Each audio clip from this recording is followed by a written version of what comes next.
Well, they're the weird ones, and if you've ever seen her with the laugh and everything else, that's a weird deal going on there. They're the weird ones. Nobody's ever called me weird. I'm a lot of things, but weird I'm not, and I'm upfront, and he's not either, I will tell you. JD is not at all. They are.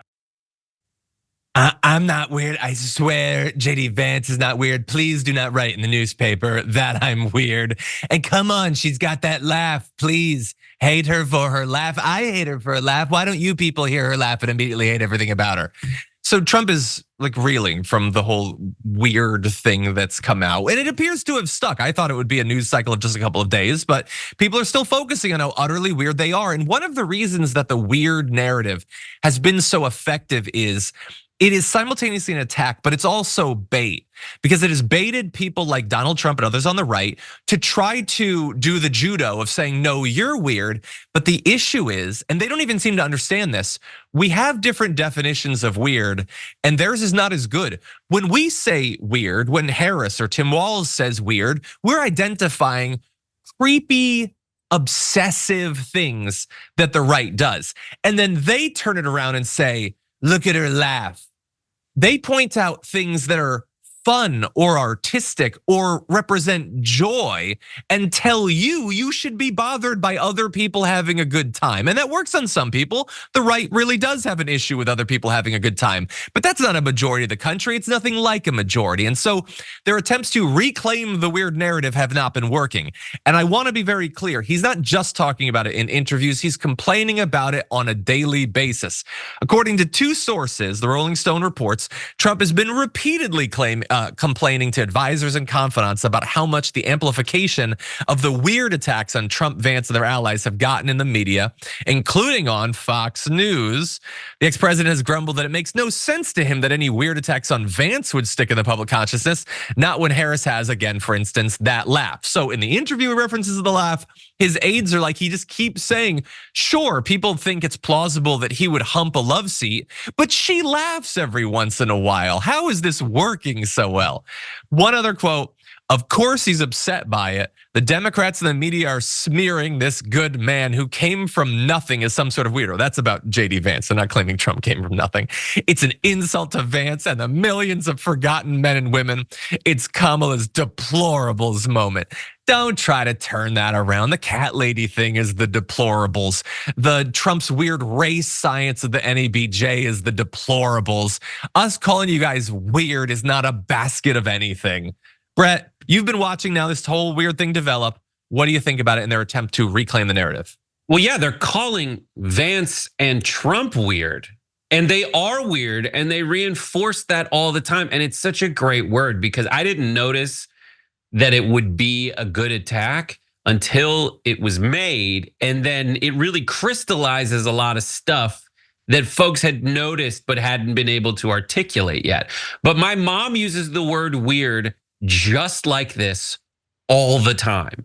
Yeah, I'll be like, did you like the movie? She's like, it was just weird. It was just a weird movie.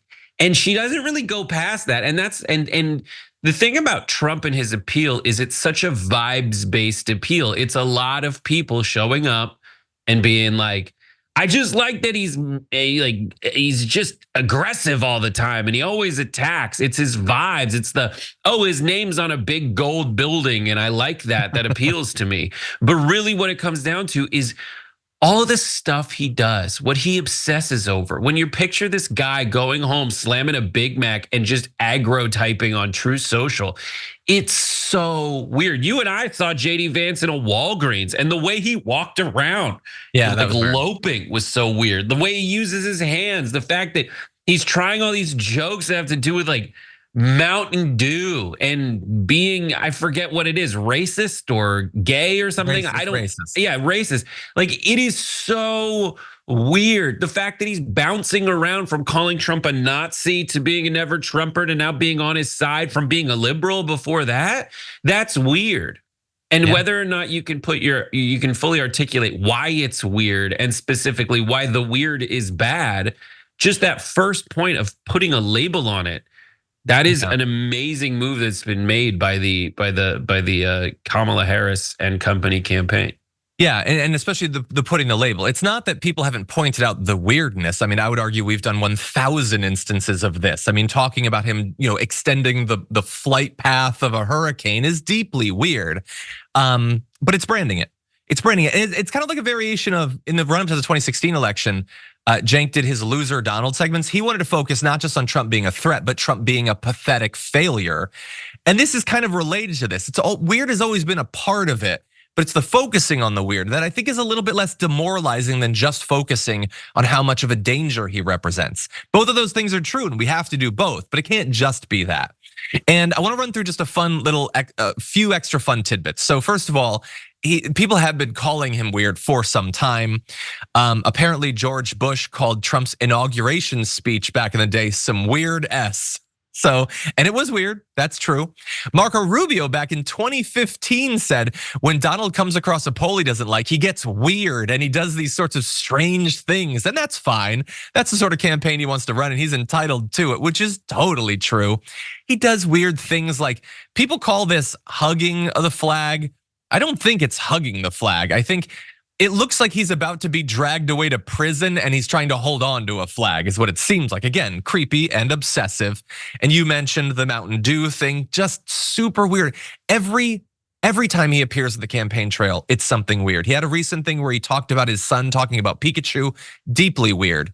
But you reminded me of some of I think, the best, most pure versions of Trump weirdness. So every time you're told, it's not fair to call them weird, don't go low and call them weird, be nice. No, you remember how deeply weird they are, and you remember this. She does have a very nice figure. I've said that if Ivanka weren't my daughter, perhaps I'd be dating her. You know? Okay, Ivanka, what's the favorite thing you have in common with your father? Either real estate or golf. Donald, with your daughter? Well, I was going to say sex, but I can't relate that. If I weren't happily married and, her father. My daughter, Ivanka. Yeah. She's 6 feet tall. She's got the best body. By the way, your daughter. She's beautiful. Can I say this? A piece of ass. Yeah. She looks more voluptuous than ever. She's actually always been very voluptuous. So that is obviously weird. I want to be very clear. Best case scenario, that's weird. There are other scenarios other than that just being weird. We are being as kind as we can be to him in classifying that as weird. But Brett, you reminded me of those. So what do you think? Well, yeah, like in that moment when he's on The View with Ivanka and says, if she wasn't my daughter, I'd be dating her. Joy Behar literally shouts, "You're so weird." She says that. She shouts it and hits him with a magazine like he's a cur. Like, yeah, you're so weird. It is weird that I did that with a Turning Point USA pamphlet that I got at the RNC. But yeah, it is a strange experience that you can see photos of him, not videos of him doing that, but also photos of him and his kids with Jeffrey Epstein. Yeah. And it's so weird, and it creates this weird obsession with him that isn't based in reality. Like, for all the time they call us weird, there's a strange prayer session with a crazy fake television preacher with a golden statue of Trump. People getting these tattoos, and then what's frustrating to me is that folks can say like, "Oh, your side's weird," and then you ask them what's weird about it, and you're right, as you said earlier, it's that she laughs. Well, Donald Trump makes windmill sounds going over and over again. It's weird how obsessed he is with like people's lineage and whether they're allowed to be Indian and Jamaican and black black Jamaican at the same time. Yeah, again, everything they think about gender, everything they think about race, they have the weirdest views. And people have pointed out, we'll talk more about, like you could do like a top 10 list of the reasons that the weird thing works is, and I saw someone in the chat mentioning, and I read an article about this, it's that like in the sort of fascist ideology, demonization of outsiders is one of the sort of like the core components of it, is showing here are the people that are not, they don't conform, they're not acceptable, usually for stuff having to do with like sex, but sometimes culture, art, or something like that. No, don't worry, you're cool, they're weird. But they're the weirdos. This is nothing about what they think about all of this cultural stuff is mainstream at all. It looks really embarrassing when it's talked about publicly, and they don't like that being reminded to people on a daily basis.